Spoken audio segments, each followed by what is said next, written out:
जय श्री गणेश। नमस्कार। मैं आचार्य संजय द्विवेदी।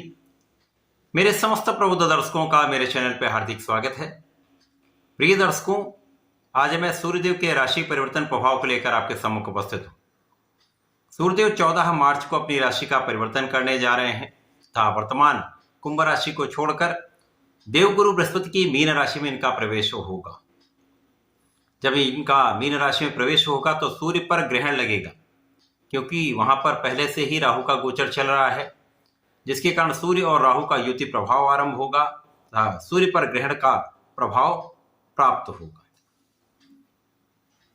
इसी प्रकार से इस समय में मीन राशि में पहले से ही शुक्राचार्य का गोचर चल रहा है, जो अपनी उच्च राशि में है। बुध का भी गोचर चल रहा है, जहां पर बुध नीच भंग राजयोग में है। इस प्रकार से चतुर्ग्रही योग का निर्माण मीन राशि में 14 मार्च को हो जाएगा। अब यहां पर राहु के साथ बुध जड़ दोष में होते हैं, यहाँ पर शुक्राचार्य के साथ दूषित योग बनेगा, बुध के साथ जड़ दोष बनेगा, तो सूर्य प्रारंभिक समय में ग्रहण में होंगे, तो ये भाव कहीं ना कहीं समस्याग्रस्त हो रहा है।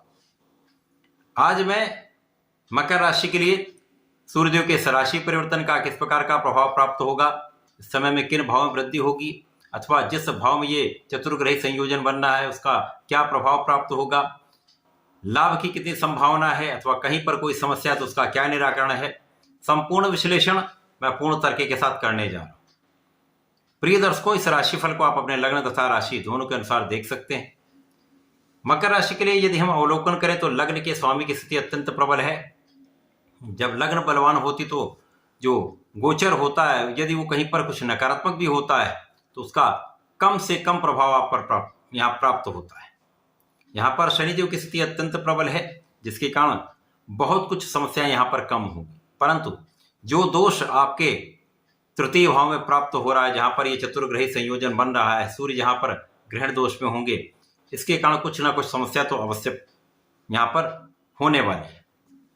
अब सूर्य जो मकर राशि के लिए अष्टम भाव के स्वामी है, अष्टमेश का गोचर आपके पराक्रम के भाव में होगा, जहां पर चतुर्ग्रही संयोजन बन रहा है, जहां पर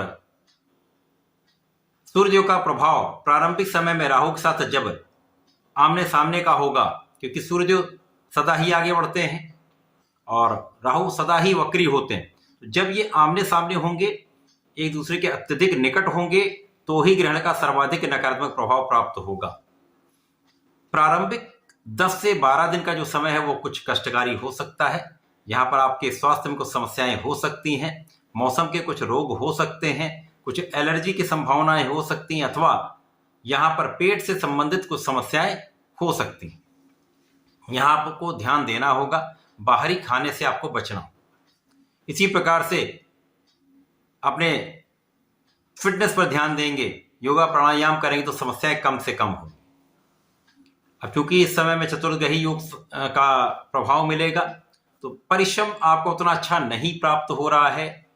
इस समय में आपके स्वास्थ्य की समस्याओं के कारण अथवा कुछ तनाव के कारण आप उतना परिश्रम भी नहीं कर पाएंगे, और जब आप पूर्ण प्रयास नहीं कर पाते हैं तो कहीं ना कहीं कुछ समस्याएं अवश्य होती हैं।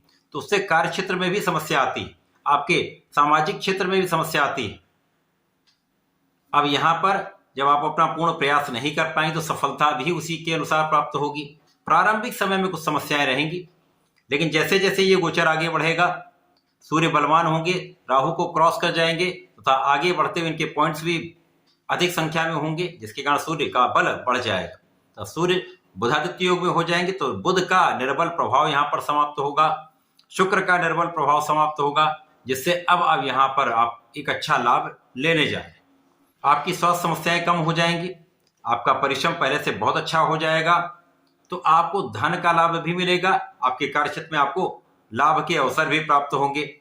जब आप अपने प्रयासों में लगे रहते हैं, निरंतर परिश्रम करते रहते हैं, तो यहाँ पर आपका कार्य क्षेत्र आगे बढ़ता है, समस्याओं का निस्तारण होता है, आपका तनाव भी कम हो जाएगा, आप भाग्य का साथ भी ले पाएंगे।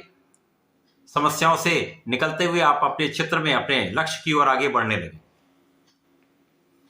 अब यहां पर आपके धन के भाव में प्रबलता आएगी, आपका धन का भाव प्रबल होगा, क्योंकि इस समय आपका कार्य क्षेत्र जो बाधित था वो बाधाएं दूर हो जाएंगी, आप स्मूथली अपने कार्य क्षेत्र में आगे बढ़ते जाएंगे। आपका व्यापारिक क्षेत्र में प्रबल हो जाएगा, व्यापारिक क्षेत्र में भी आपको अच्छा लाभ प्राप्त होगा। अब क्योंकि इस समय में आपके कर्म क्षेत्र के स्वामी शुक्राचार्य है, जो राहु के साथ दूषित प्रभाव में थे, तो कहीं ना कहीं कार्य क्षेत्र में उतार चढ़ाव हो रहा था, उतना लाभ आप नहीं प्राप्त कर पाए थे।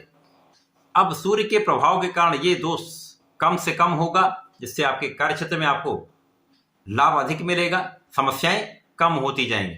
जो कार्य क्षेत्र में बाधाएं आ रही थी वो दूर होंगी, लोगों का जो सामंजस्य वो आपसे अच्छा हो जाएगा, उच्चाधिकारियों से समन्वय अच्छा हो जाएगा, तो आपका कार्यक्षेत्र विशिष्ट रूप से आगे बढ़ने लगेगा।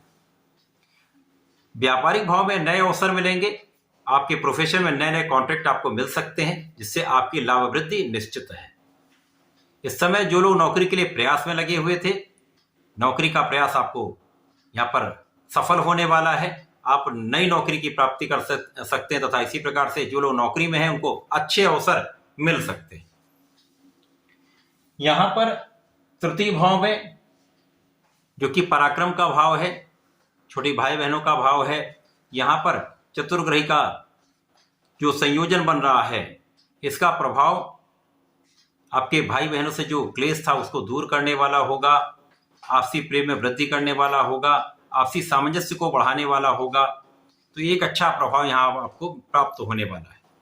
इसी प्रकार से यहाँ पर जो आपके ज्ञान के भाव में निर्बलता आ रही थी, पढ़ाई में मन उतना अच्छा नहीं लग पा रहा था, मन भ्रमित हो रहा था, समस्याएं आ रही थी, आपका आत्मबल उतना अच्छा नहीं था, आत्मबल आपका अच्छा हो जाएगा, आप कंसंट्रेट कर पाएंगे, तो शिक्षा के क्षेत्र में आप आगे बढ़ेंगे। तो यहाँ पर आपके परीक्षा में भी आपको अच्छे अंक प्राप्त होंगे। तो ये माह जो है मकर राशि के जातकों के लिए प्रारंभिक समय में 10-12 दिन कुछ समस्या का योग बना रहा है। पढ़ाई में भी कहीं ना कहीं उतार चढ़ाव होगा, कार्यक्षेत्र में भी उतार चढ़ाव होगा, आपका स्वास्थ्य भी कुछ बाधित होगा, तो यहाँ पर तनाव बढ़ सकता है। परंतु उसके बाद की स्थिति आपके लिए अत्यंत प्रबल है, जब सूर्य संपूर्ण बल के साथ आपको लाभ देने जा रहे हैं, स्वास्थ्य समस्याएं भी दूर करेंगे, कार्यक्षेत्र में आपको आगे बढ़ाएंगे, आपका नाम भी कराएंगे, तथा संतान पक्ष को बलवान करेंगे, ज्ञान का पक्ष बलवान करेंगे, आपके लाभ में वृद्धि करेंगे। तो इस समय में आपको नियमित रूप से सूर्यदेव को जल देना चाहिए, ओम आदित्याय नमः का 27 बार जप करना चाहिए, तथा प्रतिदिन भगवान भोलेनाथ पर जलार्चन करें तथा काले तिल का अर्पण करें। श्रेष्ठ लाभ आपको प्राप्त होगा, समस्याएं दूर हो जाएंगी। तो ऐसा करके इसका लाभ लें। धन्यवाद, नमस्कार।